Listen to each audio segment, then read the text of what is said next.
Senators. My name is Dr. Kimberlee Gill, and I'm the Academic Dean at Summit Christian Academy, a school of 900 students in Lee Summit, Missouri, and I'm also the State Representative for the Association of Christian Schools International.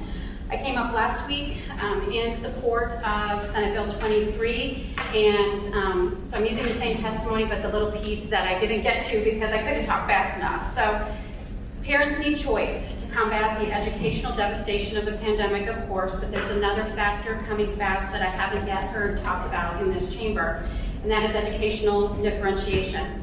The pandemic has caused an innovative disruption in education that I liken to when schools went from a one-room schoolhouse to an industrialized model. Can you imagine those teachers back then hearing, you're going to give me a classroom full of just 8-year-olds, what that would have been like?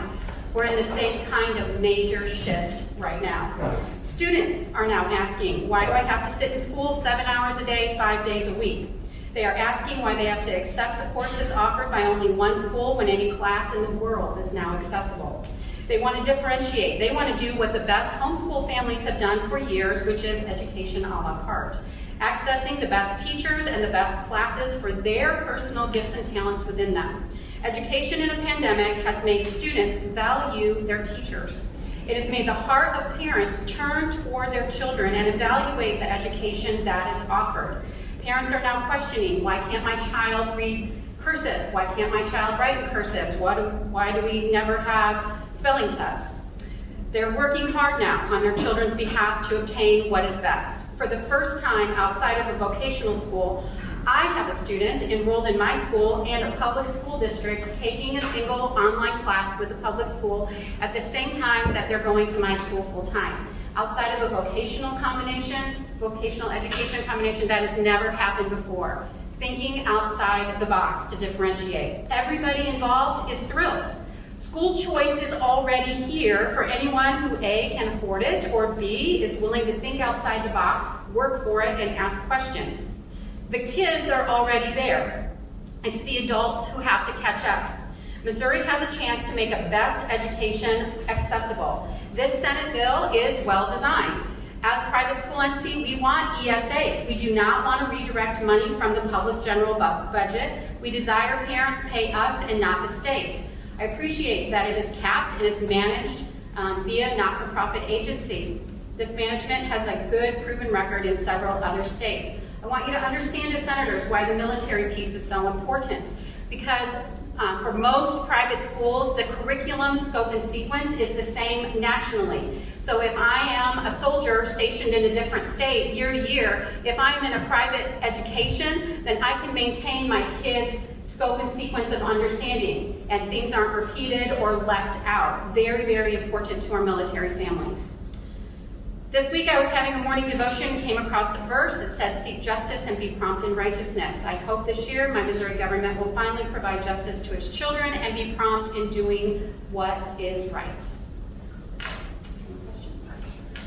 Thank you for your testimony. Any questions for Liz? Yes, ma'am. Your name? Thank you for being here today.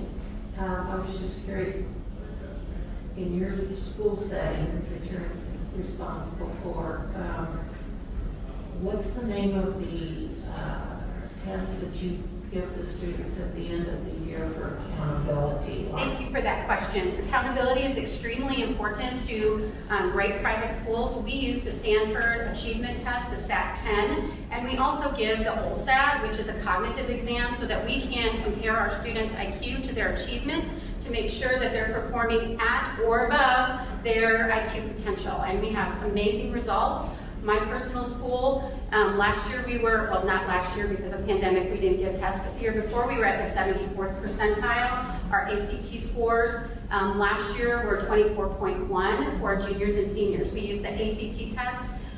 We miss Missouri's funding of the ACT, but we do provide that for free for all of our juniors as well.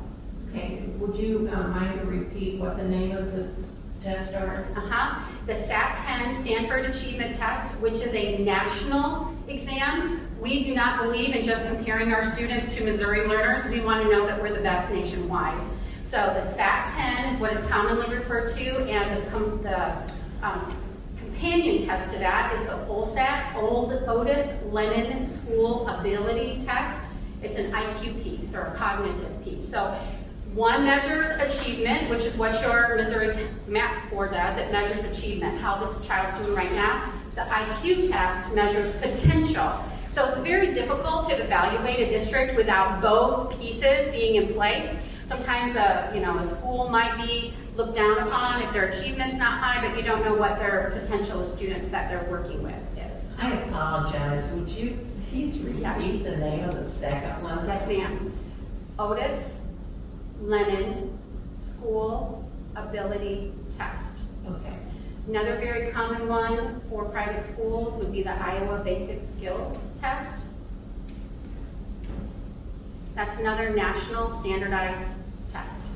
Okay, thank you. You're welcome. Any further? Sylvia, may I proceed?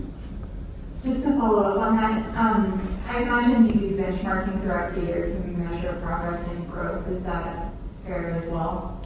Benchmarking with our students comes through our teachers and the testing that they do in class. We do not use a standardized test throughout. We don't want to take teaching time to test. That's one of the big complaints of public school teachers is I have to stop my teaching and retest our students. So what we do use is our classroom examinations, unit exams, and so we immediately put things in place. If a student starts to slide behind, we do further academic testing, whereas in public school, you have to have a 22-point difference between IQ and achievement to receive services. At our school, once you slip or start showing any signs of not working at grade level, we'll immediately pull and do testing so that we can understand what's going on with that kiddo and differentiate. We have approximately 10% of our students receiving resource services, whether that be from the gifted program or resource support, speech, language, other things. Thank you.